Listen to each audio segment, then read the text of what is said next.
अब इसने तो रोका, मैंने कहा यार इस तरह प्यार से तो हम नहीं दे सकते, कुछ दिखाओगे तो हम देंगे। तो देखा तो साथ वाले के पास एक कुछ गन था और मैंने देखा, मैंने कहा उसने लगाई भी फ्रंट में ही है। मैंने कहा यार चलो ज़रूरतमंद है, अब क्या कर सकते हैं, ले जाओ यार, जान से बढ़ के तो नहीं है। फर्स्ट टाइम मेरी लाइफ में ये सब कुछ हुआ है जो मुझे देखा, सुना ही था स्नेचिंग होती है, आते हैं स्कूल में आ गए, स्कूल में आके हम स्कूल में सेफ नहीं रहे, हमारे साथ ऐसे मतलब करके चले गए, इंसिडेंट हुआ। फिर वो बाहर मुकाबला चलता रहा पुलिस से, एक डाकू ज़ख्मी था और फिर उसने मुझे और मेरी मिसेस को हॉस्टेज किया और वहाँ बाहर कोने तक लेके गए गली के। साथ में मेरे बच्चे भी होते हैं, मैं खुद भी। अब हम बाहर जाने में थोड़ा डर रहे हैं क्योंकि बच्चे इस तरह की कंडीशन को देख के रोना शुरू कर दिया था उन्होंने।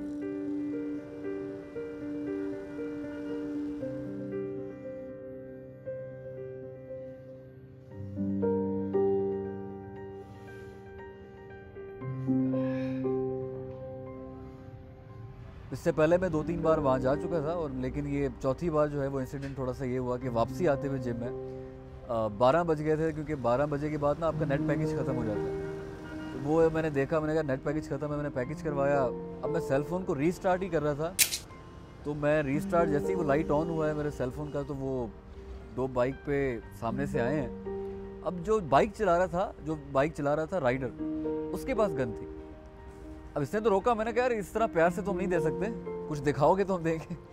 तो देखा तो साथ वाले के पास एक कुछ गन था और मैंने देखा, मैंने कहा उसने लगाई भी फ्रंट में ही है। मैंने कहा यार चलो ज़रूरतमंद है, अब क्या कर सकते हैं, ले जाओ यार, जान से बढ़ के तो नहीं है। लेकिन दुख ये हुआ कि चौथी बार मेरे साथ ये हुआ।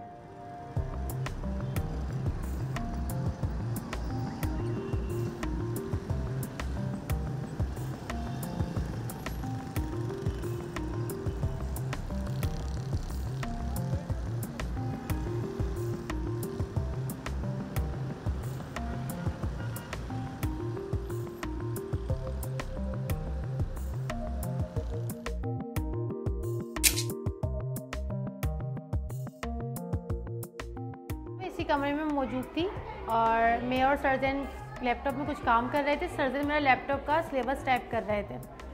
फिर वो 2 बंदे आए हैं, इसी कमरे में आए हैं और उन्होंने आकर ना बोला कि एडमिशन के लिए आए। मैं सबसे पहले खड़ी हुई, वीडियो में आप देख सकते हैं, मैं खड़ी हुई, मैंने बोला सर आप ज़्यादा अंदर आ गए, आप बाहर जाइए, मेन ऑफिस बाहर ही है। उन्होंने बोला बैठो बैठो, आप बैठ जाओ यहाँ पर। फ़ोन उन्होंने अपनी गन निकाली है और सबसे पहले जैसे उनकी गन देखी तो मैंने फ़ौरन अपना मोबाइल पॉकेट से निकाल के उनके हाथ में दिया कि उन्होंने मेरे पॉकेट में रखते हुए देख लिया था। तो टीचर्स ने मेरे सामने अपने मोबाइल उनको दे दिए, लैपटॉप पे एक टीचर काम कर रहा था वो भी उन्होंने उठा लिया। फिर उन्होंने मुझे धक्का दे के लेके गए वहाँ तक, किचन तक। वहाँ से उन्होंने मुझसे जो मेरे पास पैसे कैश थे वो लिए। ऑफिस घुसे, ऑफिस में मेरा एक मोबाइल वॉलेट रखा हुआ था वो लिया। मेरा पूरा बैग जो है ना उन्होंने तलाशी ली मेरे बैग की और पूछने लगे, कहने लगे कि कहाँ है मोबाइल, मोबाइल नहीं लाती हम। मिला नहीं, हम मोबाइल नहीं लेकर आते। और क्या कहते ना, बच्चों का साथ होता इस तरह की करके बात को मैंने ख़त्म कर दिया। और फिर उन्होंने सर्च करके वो कहने लगे कि जल्दी जल्दी चलो।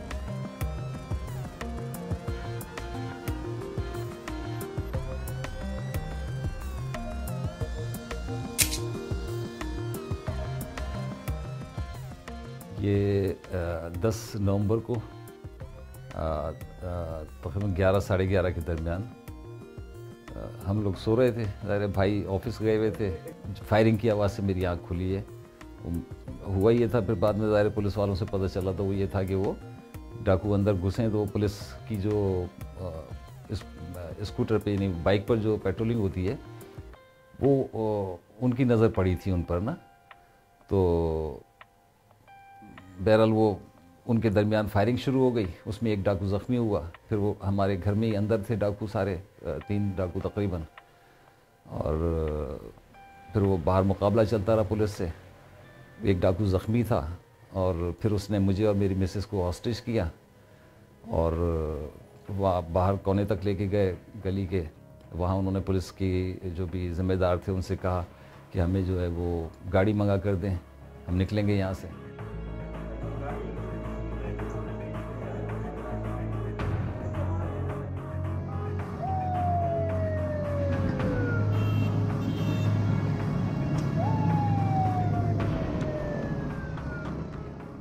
सेलफोन तो ठीक है आप कमाएंगे, हम तो ये रस्मन बातें सुनती हैं कि आप कमाएंगे तो और आ जाएंगे, लेकिन सच भी यही है देखा जाए तो।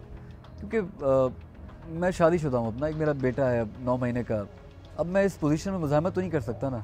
अब खुदा ना खास्ता वो गोली अगर लग जाती मुझे तो मैं हंसता खेलता जो मेरा घर है छोटा सा ही है तो वो तो ख़त्म हो जाता ना। हमारा क्योंकि जान का माल का नुकसान तो फिर हम कर रहे हैं अफोर्ड, लेकिन जान का नुकसान तो नहीं कर सकते थे हम अफोर्ड। वो कैसे करते? किसी को ज़ख्मी करके चले जाते, कुछ और बदतमीज़ी करके चले जाते तो क्या होता? तो इसका कोई फिर फ़ायदा नहीं था। तो हम में से किसी ने भी कोई मज़ामत दी, हमें इतनी मोहलत ही नहीं मिली।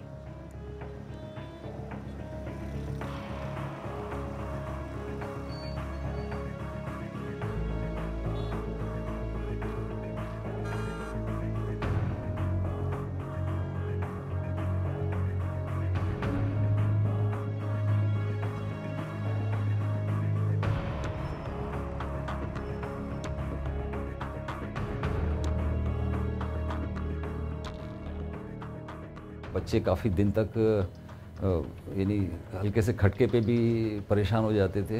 मेरी मिसेस का तो काफ़ी दिन तक तबीयत ख़राब रही है इस वाक़े के बाद ना। तो हम अभी भी ज़ाहिर है एक अनसिक्योरिटी की सी कंडीशन हमारी है पूरे घर की। मैं एहतियात अभी भी नहीं करता क्योंकि मैं वॉक को प्रेफर करता हूँ। मैं पैदल चलता हूँ। ज़रूरी वॉक के दौरान आपको ज़रूरी कॉल भी आती हैं, आपको रिसीव करनी होती है, आपको घर से आ सकती है, इमरजेंसी कॉल हो सकती है, आप किसी को कॉल कर सकते हैं। अब हमने कंपनी से सिक्योरिटी गार्ड हायर कर लिया और जो है वो वेपन वाला सिक्योरिटी गार्ड हायर किया। बगैर जो जिनको हम जानते नहीं, जिन चेहरों से शनाख्त नहीं, उनको अंदर स्कूल में आने के लिए अलाउड नहीं है। छाप अभी तक उसकी मौजूद है उस वाक़े की कि अब कहीं भी आने जाने में ये हो रहा है कि अब दोबारा हो सकता है। पहले ये नहीं सोचते कि हमारे साथ ही होगा, अब ये सोचते हैं कि अब हमारे साथ कभी भी कुछ भी हो सकता है।